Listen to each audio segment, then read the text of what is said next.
4 তারিখে যদি অন্য কোনো দলও যে দলই আসুক না কেন, বিজেপি ছাড়া বা বিজেপির মনপসন্দ দল না হওয়া সত্ত্বেও, তারা এই যে ইডির হানা মাঝে মাঝেই হবে, আর নির্বাচন পেলে ইডি আরো বেশি অক্সিজেন পায়।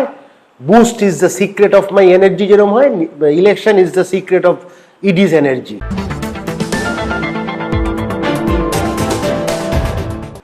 একটা জেল থেকে ছাড়া পাওয়া একটা গুন্ডাকে তারা আজকে প্রার্থী করেছে।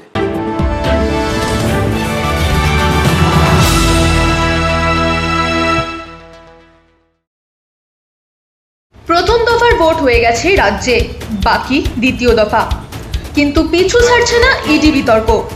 তৃণমূল ক্ষমতায় থাকবে নাকি বিজেপি আসবে, সেটা 4 তারিখই জানা যাবে।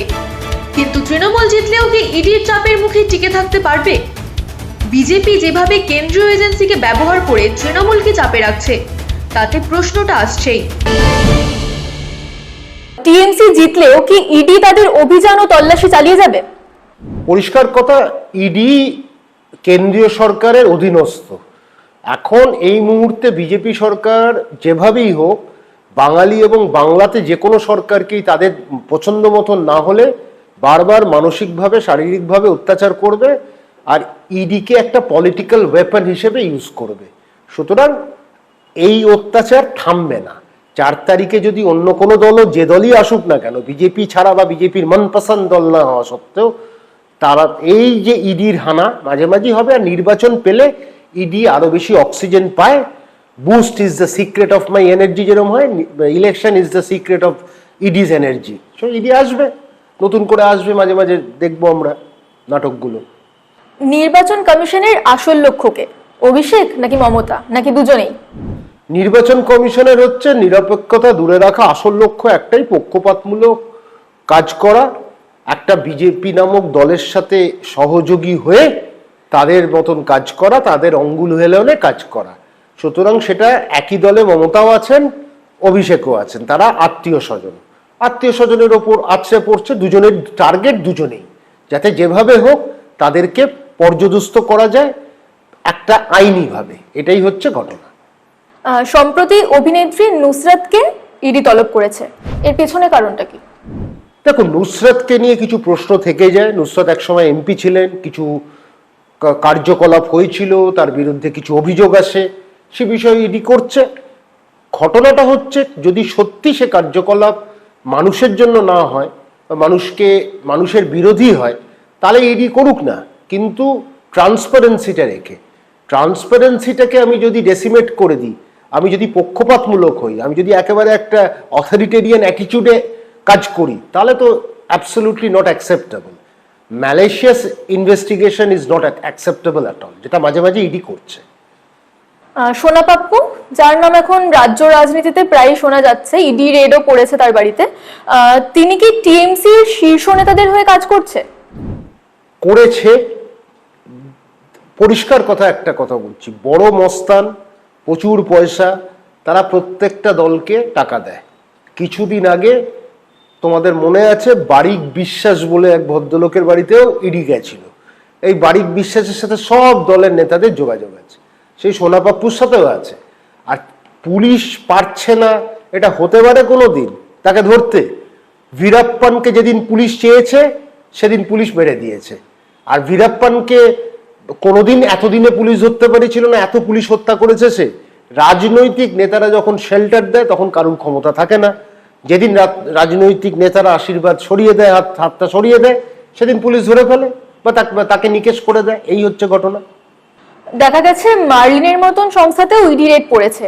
মার্লিনের মতো বিল্ডাররা কি টিএমসির ফান্ডিং এর সঙ্গে যুক্ত? প্রত্যেকটা দল ফান্ডিং পায়, কে পায় না? ওই অফিসিয়াল যেটা করা হয়েছিল, যে অরুণ জেটলির মস্তিষ্ক প্রসূত যে ইনভেস্টমেন্ট বন্ড, সেই ইলেকটোরাল বন্ড, সেই বন্ডেও তো ফান্ডিং ছিল, প্রচুর লোকের ফান্ডিং ছিল। সেটা অফিসিয়াল ভাবে একটা কাজটা হয়েছিল, কিন্তু প্রত্যেকটা পার্টি, প্রত্যেকটা বড় লোকরা, বড় বড় হোটেলের মালিক, হাসপাতালের মালিক, প্রত্যেকজনই দিচ্ছে টাকা। গভর্নমেন্ট দলকে ফান্ডিং না করলে চলবে কি করে? দলেরও যেরকম চলবে না, আবার তারাও স্বস্তিতে বেঁচে থাকতে পারবে না, এটাও ঘটনা। ট্রু নিউজ বাংলাকে দেওয়া সাক্ষাৎকারে রাজনৈতিক বিশ্লেষক ডক্টর অরিন্দম বিশ্বাস জানালেন তিনি কি ভাবছেন এই ব্যাপারে। দেখুন বিস্তারিত। বিজেপি কি টিএমসি কে আইনি জটিলতার জালে ফেলে তাদের অস্তিত্ব কঠিন করে তুলতে চাইছে? সে যাই করে থাকুক, ভোট হয়, সাধারণ মানুষ এত এসব বুঝবে না। সাধারণ মানুষ চায় আমার ডালটা পেলাম, চালটা পেলাম, নলটা পেলাম, জলটা পেলাম, এই নিয়ে সাধারণ মানুষের চাহিদা। তার উপর কিছু প্রকল্প মানুষকে সাহায্য করেছে। বিজেপি যতই আইনিভাবে করুক, 60% মানুষ এসব বুঝবে না। তারা ভোটটা দেবে কোন দলের কাছ থেকে পাচ্ছে, এই পরিষ্কার কথা। সুতরাং যথেষ্ট এতগুলো আইনি সংস্থাকে এনেও কার্যকলাপ কার্যসিদ্ধি হবে না, পরিষ্কার কথা। নির্বাচন কমিশন এই মুহূর্তে 800 জন তৃণমূল নেতাকে গ্রেফতারের দাবি জানিয়েছে। তো সেখানে আপনার কি মনে হয়, গ্রেফতার হওয়া অনেকে কি চাপে পড়ে স্বীকারোক্তি দেবে? না, কম বলেছে। ওটা যদি 2400 হতো আমি খুশি হতাম যে নির্বাচন কমিশন অনেকগুলো হাতে মানে পড়াশুনো করছে। কিন্তু ঘটনাটা হচ্ছে, তাহলে যদি 2400 ওদের হতো, 4800 বিজেপির হওয়া উচিত। একটা জেল থেকে ছাড়া পাওয়া একটা গুন্ডাকে তারা আজকে প্রার্থী করেছে, 1 নম্বর। 2 নম্বর, আরেকটি বদমাইশ সেই গুন্ডামি করে বেড়াতো বড়বাজারে, সে এখন প্রার্থী হয়েছে চৌরঙ্গি কেন্দ্রে। তো তৃণমূলের যদি 2400 হতো, নির্বাচন কমিশন বিজেপিরও 4800টা পেয়ে যেত।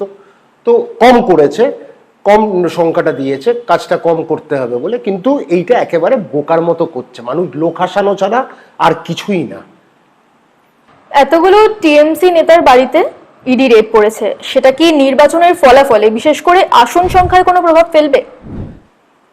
আসন সংখ্যায় বিশাল প্রভাব ফেলবে না। এসআইআর কিছুটা ফেলতে পারে, সেখানে মার্জিনে কম হবে। কিন্তু এখনো পর্যন্ত কোনো নিঃসন্দেহে বলতে পারি অ্যাডভান্টেজ টিএমসি। এই অভিযানগুলো কি নির্বাচনের পর টিএমসি কে দুর্বল করার লক্ষ্যেই করা হচ্ছে? কোনো রাজনৈতিক দল দুর্বল করতে কাউকে পারে না আইনগতভাবে, পুলিশ দিয়ে, আর্মি দিয়ে পারে না। রাজনৈতিক দল টিকে থাকে মানুষের আশীর্বাদে। মানুষ কার কাছ থেকে সুবিধাটা পাচ্ছে। 34 বছর মানুষ একটা দলকে রেখেছিল, সেটা হচ্ছে বামেরা। যখন মানুষ বিরক্ত হয়েছে, তখন কোনো মেশিনারি, কোনো ক্যাডার বাহিনী কাজ করতে পারেনি। মানুষ যতদিন চাইবে, কারণ আমি বিশ্বাস করি 60% হচ্ছে ফ্লোটিং ভোটার, 40% কমিটেড থাকে, তাও আরো কম।